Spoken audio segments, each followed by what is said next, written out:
On this episode of AvTalk, the Kabul Airlift ends, and the last U.S. military aircraft leaves Afghanistan after a 20-year war. Emirates brings forward its final A380 delivery, and Eastern Airlines is getting into the boxes business.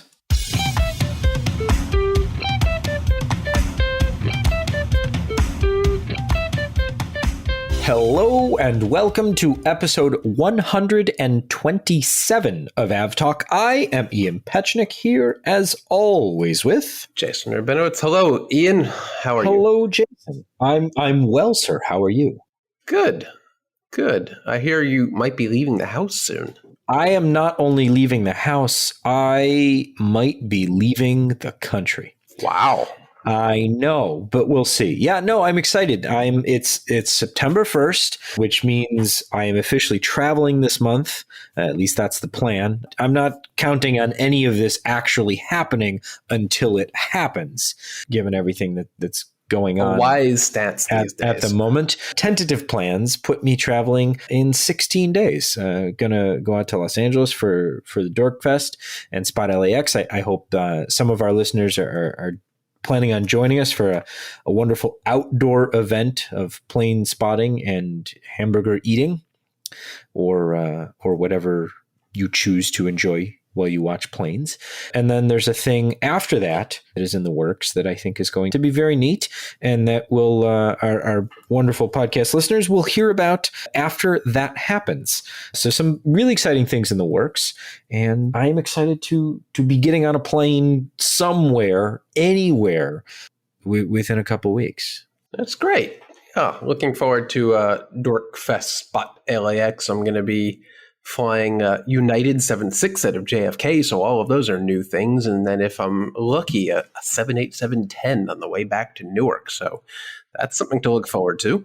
I thought about doing that. I'm on a 757-300 on the way out. And then when I was booking my ticket, one of the options was the Transcon to Newark on the 787-10 and then back to Chicago. And I decided against it at the time, but I was seriously considering it. Well, I took them up on it. I actually switched from JFK over to Newark and saved $16. And now I get to, money in the bank. The travel now you bank. Can buy one fry at the airport. Exactly. Well, I'm arriving at Newark, so, I'm probably not going to buy any fries there, but don't know what they charge for fries at LAX, but I guess I'll find out. There's only one way to find out. I'm excited. It's a new month. It's a new school year. I'm excited. All of my kids are in school. We're recording, and I'm looking around going, there's no screaming children anywhere in my house, which is... I don't hear anything in the background. It's interesting and different. So if you too, listeners, have children who are in school, I'm happy for them. And if not, hopefully they will be soon. We've got, I guess, perhaps final-ish update on the situation in Afghanistan. The U.S.-led Kabul Airlift has come to an end. The last plane out was on the 31st of August, I guess, local time. And everyone from the U.S.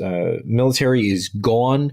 The Taliban has taken to the airport, had found a wide variety of, I guess now former U.S. aircraft in various states of disablement and disrepair, and they are now at the airfield. But as soon as they left, the new NOTAM went up for the Kabul airport as well as Afghanistan airspace generally, and it said, effective immediately, Hamid Karzai International Airport is uncontrolled. No air traffic control or airport services are available. Aircraft operating into, out of, or through the Kabul FIR and landing at the Kabul airport should use extreme caution and standard reporting procedures on CTAF 125.2. So if you want to fly into Afghanistan and land in Kabul, good luck. Not a whole lot going on there right now. No. Have we seen a single aircraft come or go from Kabul since? Haven't seen anything. No. The last thing that we saw was there was a Qatar Emirates C-17, the one that's the C-17 operated by Qatar that's painted in the Qatar Airways livery, not the standard kind of flat gray, but it wears the is it maroon or whatever color the Qatar Airways Ibex is. It's the one that wears that livery, and that flew in on Monday, and I think that was the last flight other than U.S. Air Force aircraft that were leaving. Some updates on what happened before everything stopped that we talked about last week. Last week we had talked about the flat white Safe Air Company 727 cargo aircraft that was operating, that we talked about it overflying Afghanistan straight up the middle, up through Afghanistan, and then it landed in Tajikistan, and then it flew into Kabul. And Jason and I were both very confused by this, and kind of still are, but we know a little bit more about what it was up to. It was operated, and this is really interesting, it's operated by a husband and wife team, the captain, Neil Style, who flies the aircraft out of Kenya, answered a call to aircraft, kind of is there a doctor on board for any available aircraft from the U.S. State Department? And they said, sure, we're available. And so they flew up there with a stop in Muscat, Oman.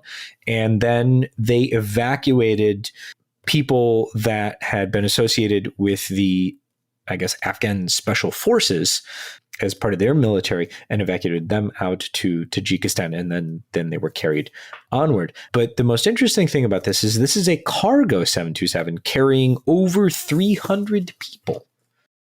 Yeah, lots of questions about why this would have been a thing. I mean, the State Department, or the Department of Defense, said they flew 387 U.S. military C-17 and C-130 sorties, and enabled another 391 non-U.S. military sorties, a total of 778, and evacuating 124,334 people. Why did the State Department need this 727 freighter to operate, 2 flights to Tajikistan for this particular group of people evacuating Afghanistan? Very odd that they couldn't just be worked into the existing flights, and that the State Department had to call on this 727 freighter to haul over 300 people. Many, many questions. I'm happy that it all worked out and whoever needed to be removed from the country were safely, but why? That plane was available.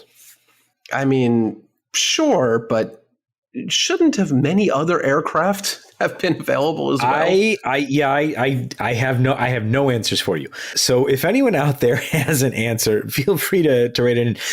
Lots of people sent in a Tyler Rogaway's article on The Drive, and so he did some digging into this and based some of his reporting on a Mail and Globe article. So really interesting stuff. But yeah, if anyone has an idea why this particular aircraft or what was going on there, happy to learn more. We also have the situation on the ground now where most countries are either banning their aircraft from operating into Afghanistan or saying that you can operate on that very specific airway in the very east of the country if you're overflying. But for those who want to get into Afghanistan, namely relief flights and things like that, there's no insurance company that will insure your aircraft so that you can fly into Afghanistan at the moment, which makes getting relief supplies into Kabul or any of the other cities in Afghanistan a very difficult task. Interesting article from Reuters today about the insurance market and how the rates had skyrocketed over the past week or 2 weeks, and how now there's basically no market for insurance for aircraft to go into Afghanistan. So it'll be interesting to see if governments are able to get in there or what. But hopefully some aid can start making its way in. Yeah, I get it though. From an insurance standpoint, right now is the airspace is totally uncontrolled. The airports are uncontrolled. There's no emergency services. There might not be fuel. There's really no services of any nature at these airports, I'm assuming. So if something goes wrong with your aircraft, you're almost certainly not going to be able to remove it from Afghanistan. And there are some airlines that are actually still filing flights to Afghanistan. And specifically, it looks like Pakistan International has still flights filed to Kabul, which will certainly not be operating. But there are airlines that do have regularly scheduled flights into Kabul that will not be happening for very obvious reasons right now. Yeah, it'll be interesting to see how long things take. On the uncontrolled airspace front, there's been some movement on that where Turkey has said that they've been asked for help. Qatar has said that they've been asked for help. It'll be interesting to see if either of those situations develop, if any of those cases come to fruition, who ends up actually operating the airports in Afghanistan, and if that kind of paves the way for things to start moving again. But really, the airspace is empty over Afghanistan. It completely, just a complete reversal from 2 weeks ago. Yeah, there's not much going on there right now. No. So let's take a real quick break. And when we come back, we're going to talk about some news that broke today that is so confusing to us that we need a little help in understanding it. Gavin Werbeloff is going to join us. He's our resident numbers expert. Stay with us. We'll be right back.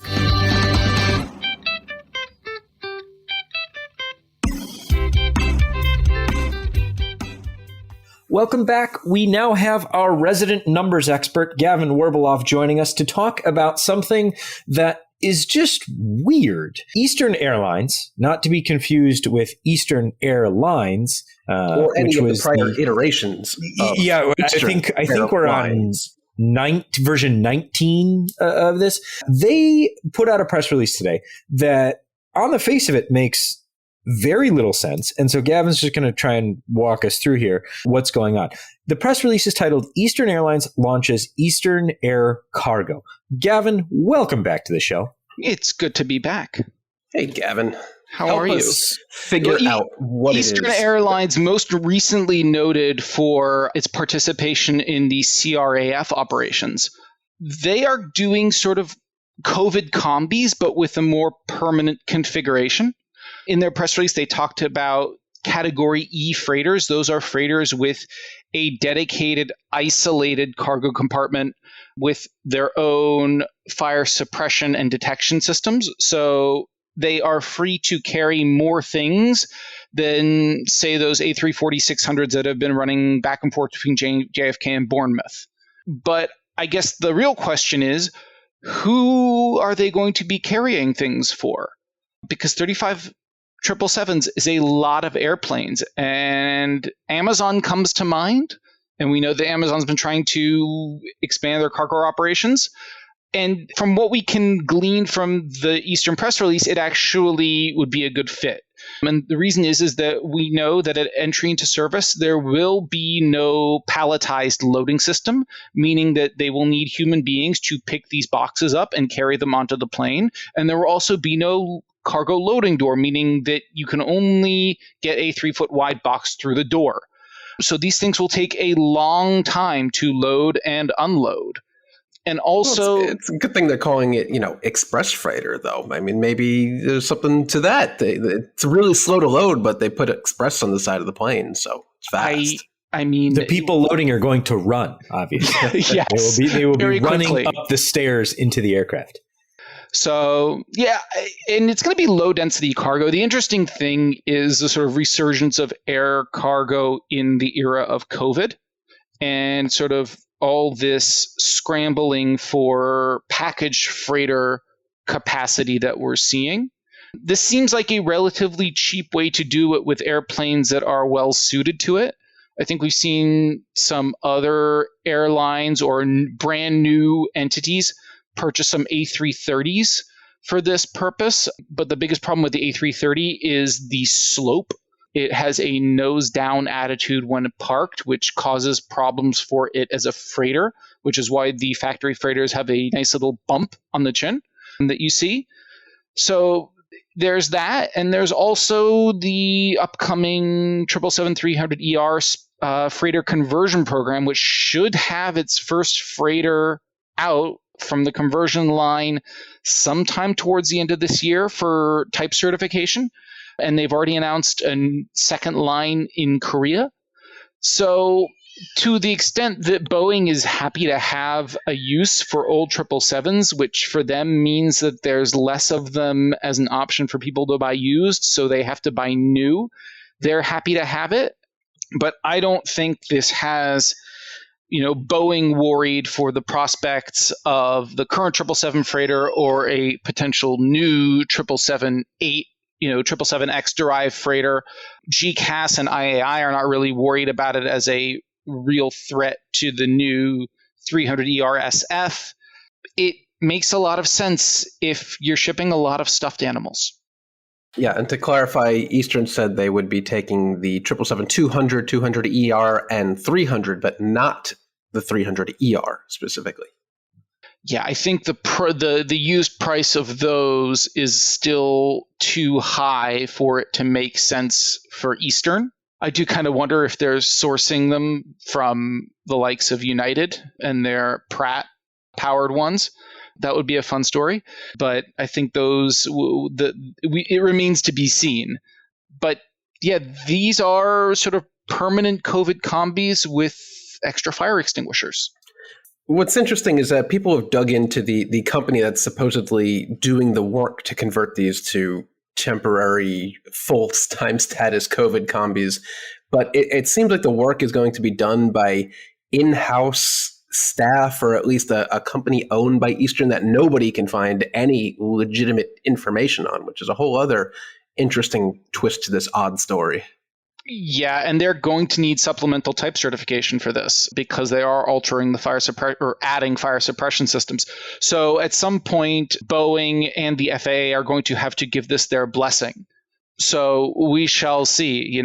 If you give the work to someone who is not proven and doesn't know what they are doing, you're not going to be able to fly the planes, and it's going to be a very expensive flub. Well, they say these will be available for general cargo sales, cargo charters, ACMI, wet leasing, and dry leasing, and they'll enter service in the first quarter of 2022, which isn't all that long from now. So that's a pretty quick turnaround to acquire these aircraft, do the modifications, get the STC, and put them into service. That seems ambitious, doesn't it?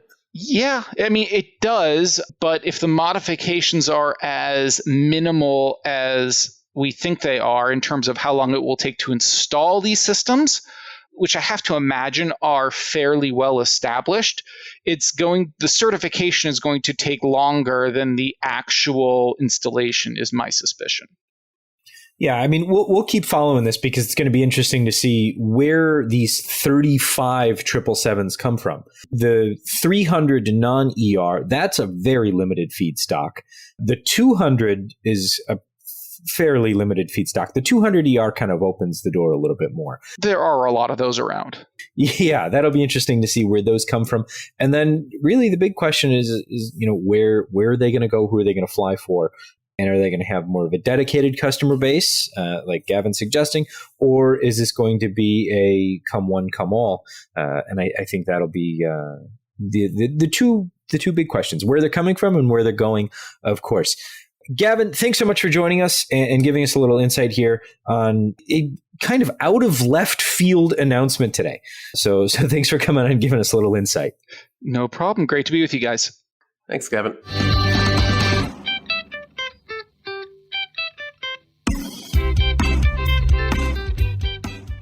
Welcome back. It is now time for huge news, giant news, super jumbo news. Super news, really. If we're being strict news by the definition of the aircraft type. I will be strict indeed. Emirates is moving up the final delivery of its A380 order. It's got 3 left to take from Airbus. It had scheduled to take the last one at the beginning part of next year. It says, no, we want them all by November 2020, and then 2021. It's done. 2021. 2020 didn't happen, so I'm just assuming that it's still this year. Yeah. So it actually originally intended to bring the last A380 online in June 2022, so really mid, but it will be doing so by the end of this year in November, and it will bring its total A380 fleet to, Ian, can you guess how many? 118.6. I don't think you guessed that.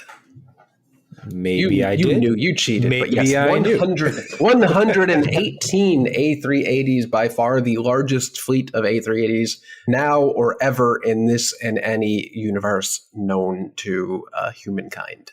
I mean, I suppose if you had like a $1 trillion fortune and you wanted to spend it all on something and lose all of that money, you could develop the world's largest A380 fleet. If you really tried. Sure. I mean, at some point, let's say 5-10 years, you could probably buy them real cheap. Yeah. So it's an attainable, stupid, but attainable goal. I am a fan of stupid but attainable goals. Okay. It's what I aim for. Or maybe some Saudi crown prince can do it. I don't know. They seem to like airplanes and have more money than they know what to do with. So it could happen. It could happen. So yeah, so the last delivery of the A380 to Emirates and the last new A380 delivery will still hold out, I don't know if it's hope or expectation or what, that at some point someone on the secondary market will find a use for these things.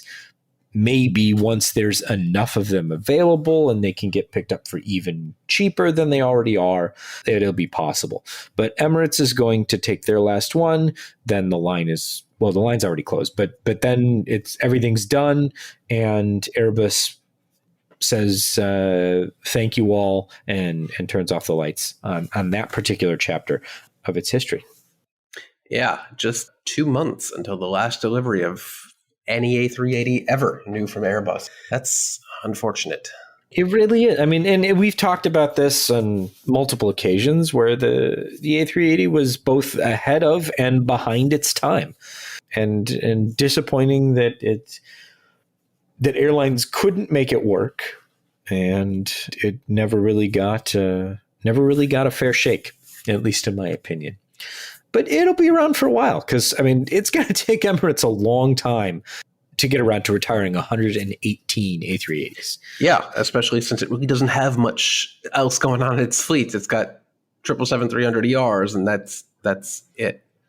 So, and it's got plenty of those too. So, I mean, yeah, there's some time. But it's, a milestone that we will surely mark when it occurs. Hey, Jason. Hello. When you think of drone strikes, what's the first thing that comes to your mind? It didn't happen. It's fake. It's not a real thing. It's not a real thing. I mean, it is a real thing because there are a few documented cases, including a very recent one, where a police department drone was struck by a landing aircraft. But those are kind of the exceptions that prove the, I don't want to call it a rule, but standard, where if a drone strike is reported, the news media, usually led by breathless local reporting, then says, it was a drone strike. The aircraft was, hit by a drone. The aircraft hit a drone. There was a drone. And then there's an actual investigation. And it turns out that it was a bird or a kite or a balloon. And in this case, an Envoy E-175 departing Chicago's O'Hare International Airport on runway 9 center struck something. That something was not a drone. It was a Mylar balloon. This seems to happen with alarming frequency. I mean, so here's the interesting thing that I was thinking about today is how often were these things happening and not being reported because people weren't so vigilant because of the idea that they could hit a drone, or not people, but pilots specifically. They were less vigilant about small objects on takeoff or landing because there's the very real possibility now that it could be a drone. Does that make sense? Do you see what I'm saying here?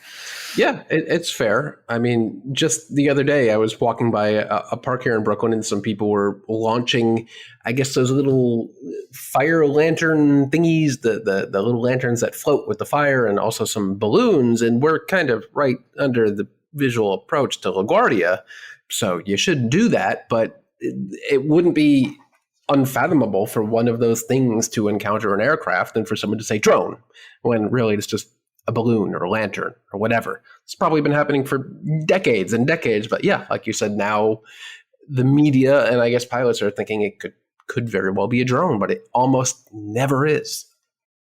Yeah. So in this case, it was a balloon. So I guess the moral of the story is don't let go of your balloon next to an airport. Yeah, stop it. There you go. COMAC C919 to China Eastern by the end of the year. So says China Eastern in its report out this week. And for me, the more interesting part of that kind of fleet report was that they're not expecting to take the MAX until 2023. So that to me was more interesting than saying they'll take delivery of the first C919 by the end of the year. So digging into that a little bit more and just glancing at that, have not dug in as much as I want to, but those are the two top line items that I thought were worth mentioning. That's interesting. I hadn't heard that about the C919 or the MAX, seeing is that there are China Eastern MAXs sitting out in Eastern Washington state right now, not flying because China hasn't approved them, but I would have expected that before 2023, since they've been sitting out there for probably a year or two already. Yeah, so that's going to dig into that one a little bit more, and we'll put a link in the show notes to some more reading, I guess we'll say. So the 777s that had been undergoing inspections based off of the airworthiness directive and instructions from the United 777 that experienced the engine failure, it seems like there's been a setback.